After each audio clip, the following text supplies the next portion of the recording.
Hey everybody, welcome back to the channel. I appreciate your time. Thank you for watching. Today's video is brought to us by Blackout Coffee. It is the best coffee. I know that because I am part owner of the company. We make the best, we buy the best beans. We don't buy the cheap broken beans that a lot of places will sell you as gourmet, but they taste like crap.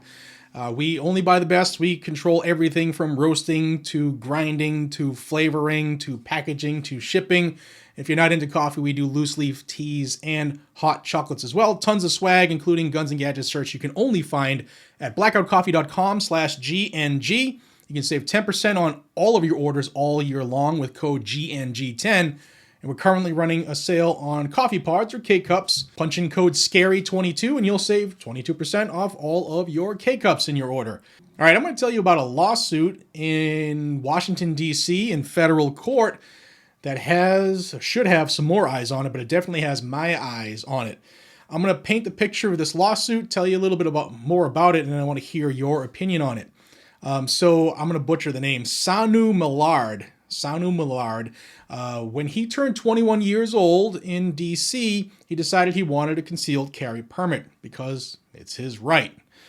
He, at the time, was already a security guard and for work was carrying a gun in D.C. proper, in Maryland, and in Virginia. He was trained in the use of firearms, and he already had 2 firearms lawfully registered in the way that was required in this, anti-gun utopia. So he was pretty much on the up and up.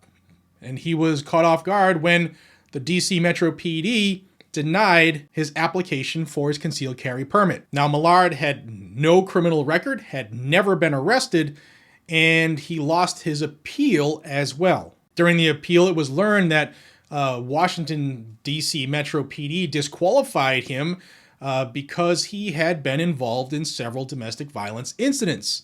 There's a catch here. Right away, the boyfriend loophole and all that domestic violence crap. Wrong. He says that in the domestic violence incidents that they're talking about, he and his mom were victims. And he talks about some of what happened and how he was a victim of domestic violence. So DC Metro PD is using the fact that he was involved in domestics, and even though he's a victim, and they're using that to prohibit him. Well, what's happened since then? The Supreme Court's decision in the New York State Rifle and Pistol Association versus Bruin has made Mr. Millard realize that now that he's 24, he should have his permit, and he is suing to get that right. He's also suing, saying that Washington, D.C. is being discriminatory because many people in his situation are black folks, and they are being denied unjustly.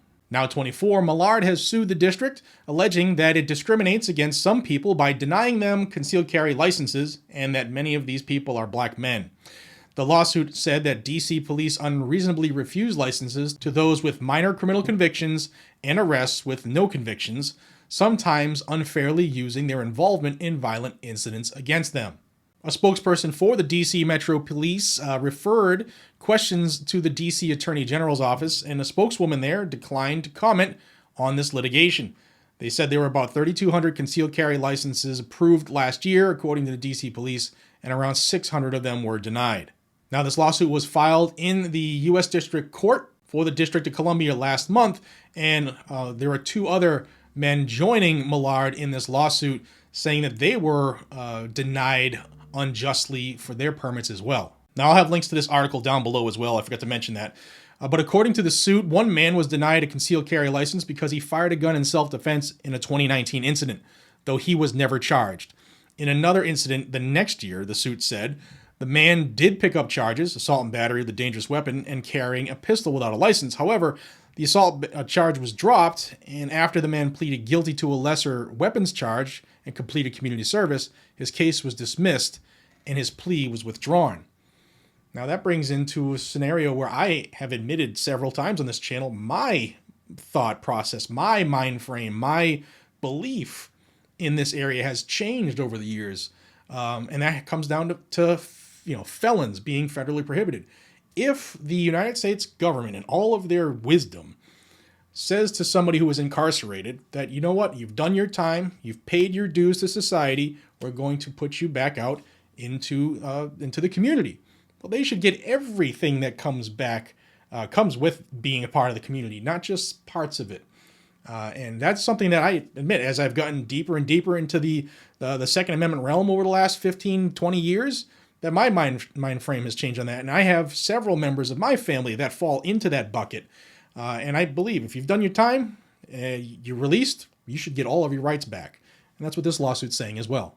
Back to this gentleman that we were just talking about. Though the man was not convicted of a crime, the D.C. police will not issue him a concealed carry permit, according to the suit. The suit says such decisions are not consistent with the nation's historical tradition of firearm regulation. And we know that's being destroyed left and right thanks to the Bruen decision. The lawsuit says there were no founding-era laws preventing felons from owning or possessing handguns, nor were there any laws generally directed at persons deemed violent by a law enforcement official. Now let's talk about the third person who's in this lawsuit as well. In 2017, according to the suit, he was a witness to a threatened shooting. In 2020, he took a shooting victim to the hospital. In 2021, he was arrested in 2 separate incidents and charged with assaulting a police officer and possession with the intent to distribute marijuana while armed, but those charges were all dropped. Now, he already was a concealed carry permit holder, but because he was arrested, although never charged by a crime by the prosecution, they dropped the charges. Even though the charges were dropped, they still made him prohibited when it comes to the CCW. Now, those 2 men that I just spoke of were denied their licenses to carry based off technical issues, being on scene at crimes or being part of crimes, but were never charged and stuff like that. But Millard, he's saying that his is different. His is more personal. Because he was the victim of crimes, victim of domestic violence perpetrated against him and his mother, and DC is saying, you know what? Nah, you don't get a gun. You don't get to protect yourself. Now, one thing that did turn up is during those domestic violence incidents where him and his mom were a victim, there were allegations made in those reports that they were holding those allegations. They were not proven facts. In one incident, according to the suit, Millard's mother's boyfriend pushed him and bloodied his lip. In another, the boyfriend told police that Millard had mental health issues. So we have Washington, D.C., one of the most dangerous places to be. They're denying people their rights because of allegations. He said, she said. Wasn't charged with a crime, wasn't convicted of a crime, and other people involved in this suit some of them were never charged, and nobody was convicted of a crime, yet they're being denied their Second Amendment rights. All of this is a violation of Bruen. They don't have to have good cause. They don't have to have spectacular need. They don't have to have a gang of Ninja Turtles with Uzis and swords chasing them around. It's not the way it works. I'm glad this lawsuit is going forward in the D.C. district, and I can't wait to see what happens. Let me know what you think about this down below. How do you feel about felons and regaining their rights? Now, keep in mind, they've paid their dues. They're released back to the community. Shouldn't they be released as whole? Shouldn't they be made whole?